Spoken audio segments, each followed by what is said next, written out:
Today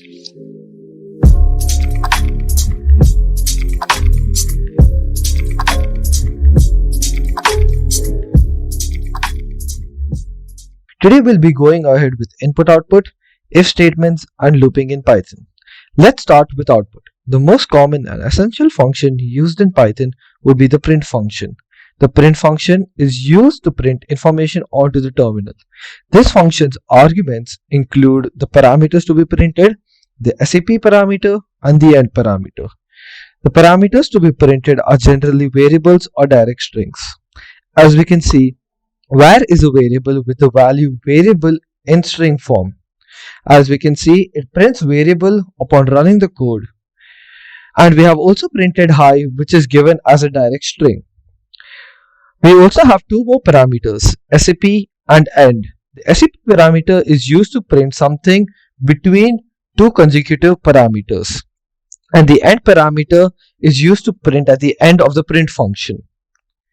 As we can see, here it prints hello, world, an exclamation mark, which is separated by the separating parameter, as there are three separate parameters, and it ends with the ending parameter as the print function had ended. Let's moving on to input.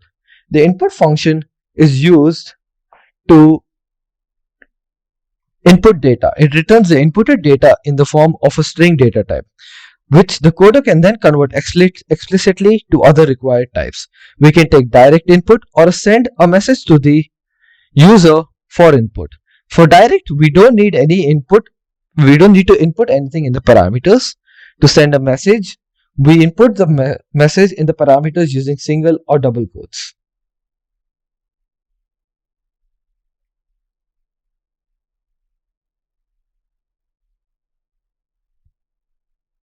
As we can see, the type of A is string type. As we know that the input function will always return will input the data form in the string data type.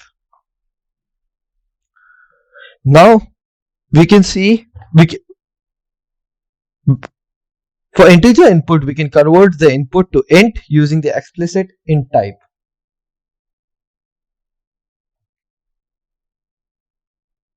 Now we can see that C has the value 3 and the type of C is int.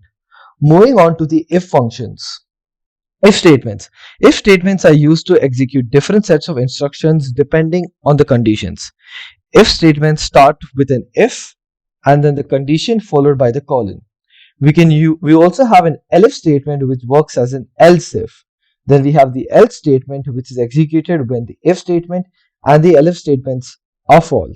It is not compulsory to use the elif statement and the else statement for the if statement. The order of execution for the if, elif and else statements are if is given the highest priority, then elif and then else. Let's run this. As we can see, 1 is not greater than 2, hence if is not printed. And then we go to the next condition, 2 greater than 3, which is also false. Hence, elif is also not printed and else is printed. We can change this a little bit. Now we can see that 4 is greater than 3 and hence the elif function is executed after the if function being false. Now if we make the if function true, the if function is printed as the first statement is executed.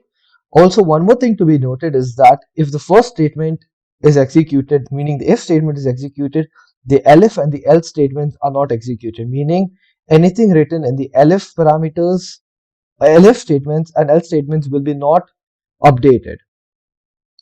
Now moving on to switch. As we don't have any switch case in Python, we have to use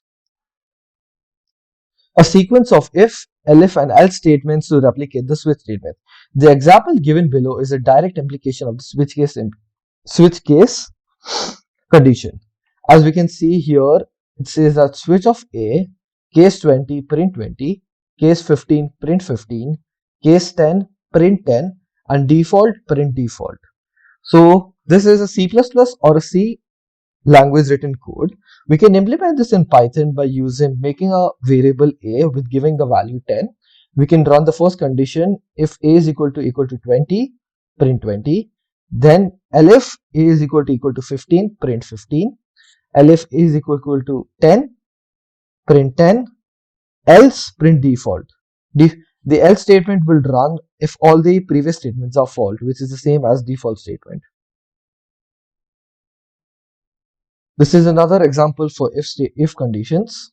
As we can see here, 2 is greater than 1, hence line 1 is printed and true is printed.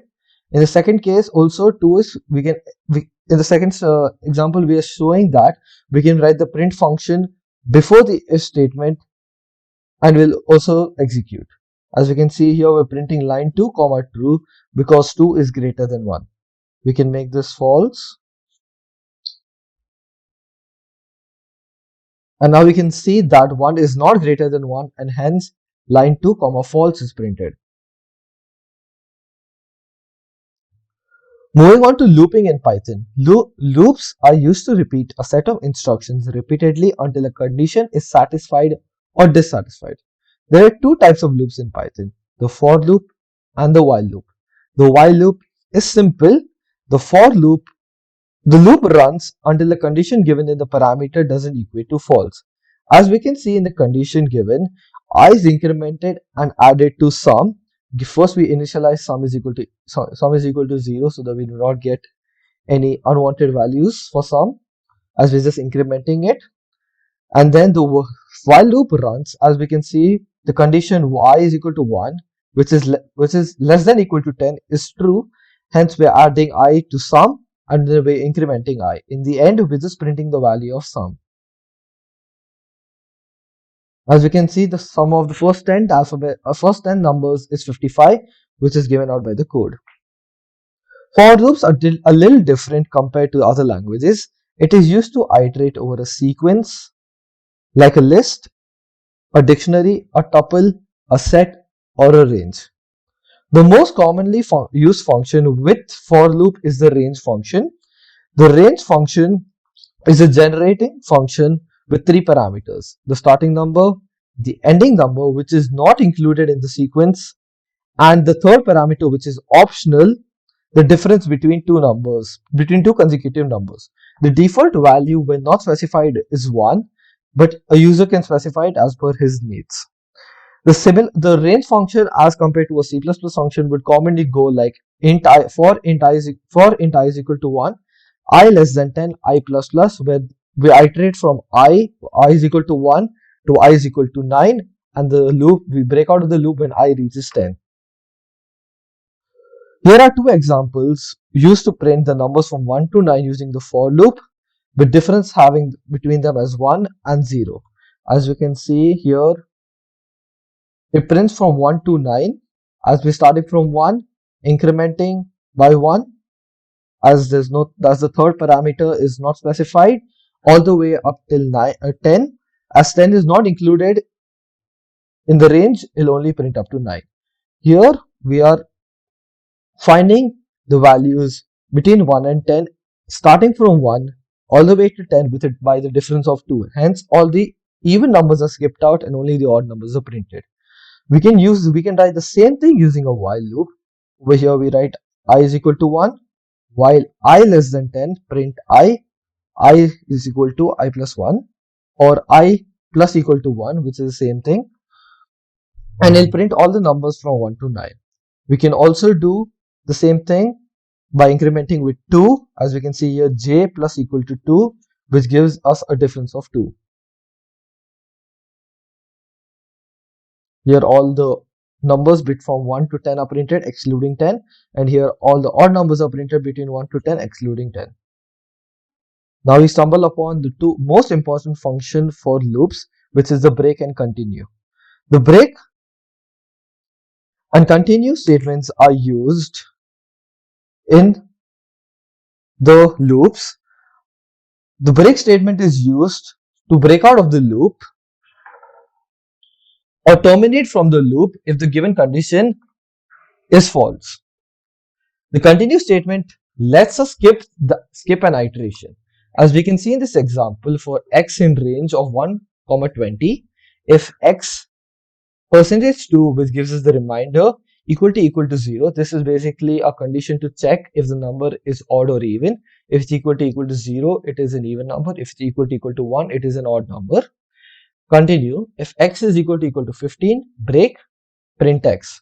So when we run this, we're going to get all the odd numbers from 1 till 20 all the way up to 15. As when the condition hits x is equal to 15 becomes true, we're running the break statement, which will cause it to break out from the for loop.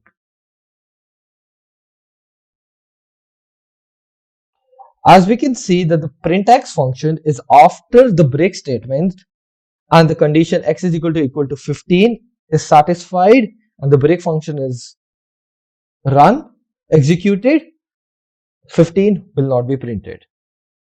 So peeps, that's it for the session. Thank you.